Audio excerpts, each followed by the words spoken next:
हज़रत आयशा रज़ी अल्लाह ताला अन्हा से रिवायत है कि हमने जब रसूल अकरम सल्लल्लाहु अलैहि वसल्लम के साथ हज किया तो 10वीं तारीख़ को तवाफ़ अल ज़ियारत किया, लेकिन सफ़िया रज़ी अल्लाह ताला अन्हा हाइज़ा हो गईं।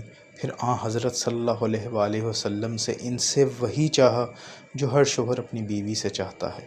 तो मैंने कहा, या रसूल अल्लाह, वो हाइज़ा हैं। आप सल्लल्लाहु अलैहि वसल्लम ने इस पर फरमाया कि ये हमें मदीना वापस जाने से रोक देगी।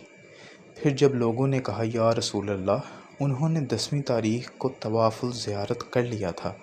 आप सल्लल्लाहु अलैहि वसल्लम ने फरमाया, फिर चले चलो। कासिम, उर्वा और अस्वद से बवास्ता उम्मुल मोमिनीन हज़रत आयशा सिद्दीक़ा रज़ी अल्लाह ताला अन्हा रिवायत है कि उम्मुल मोमिनीन सफ़िया रज़ी अल्लाह अन्हा ने 10वीं तारीख़ को तवाफ़ुल ज़ियारत किया था।